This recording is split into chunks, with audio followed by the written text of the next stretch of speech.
You know, it's the craze these days to search out your ancestry. We're all aware of that. You can do that by, in some cases, like with one particular organization, you pay about $100 and they send you a kit.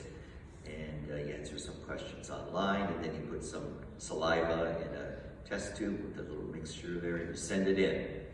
And in a few weeks or whatever, you will receive a report online, but also in the mail. And it will tell you how your DNA is connected to people from the past. You'll learn what parts of the world your ancestors are from, and what percentage of various ethnicities make you up as a person. I haven't yet done that, but I'm pretty certain that I will discover I'm from a long line of royalty. I just feel that. And if that is true, things are going to change about the way you treat me here.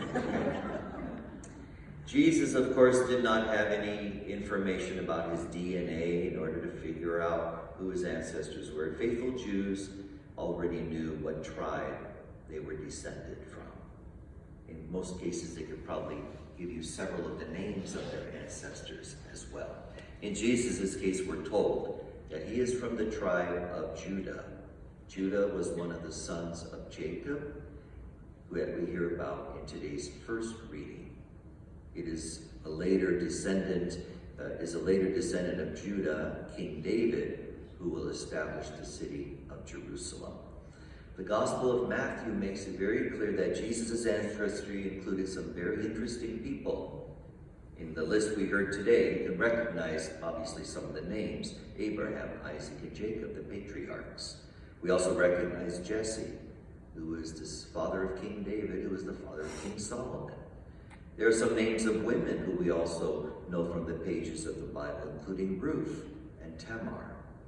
So Jesus' lineage includes saints and sinners. There are Jews and Gentiles in his ancestry, men and women.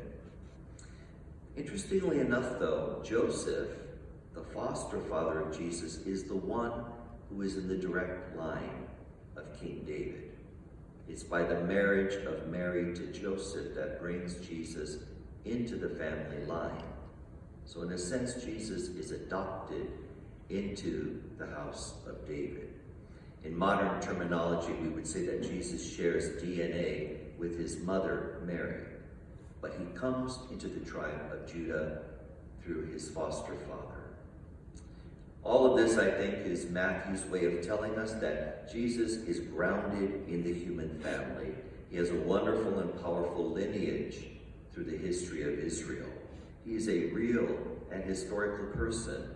But the most important thing we learn from this genealogy is contained in one of the final sentences. Of her, Mary, was born Jesus, who is called the Christ. It's very interesting. The genealogy takes a leap of faith at the end. It's not just a list of human lineage. It is a proclamation of faith. Jesus is the Christ. He may have a human connection and lineage fully immersed in our humanity, but he is also the one begotten of God, who came into the world to redeem us from our sins. It is by God's plan that he is descended from the ancestry of Abraham and David. The good news, of course, is this is not just a bit of information, for people to say, oh, how interesting. No, we're part of that lineage. Not physically, perhaps, but spiritually. By faith, we are descended from Christ. We're spiritually related to all those folks who are listed in the genealogy.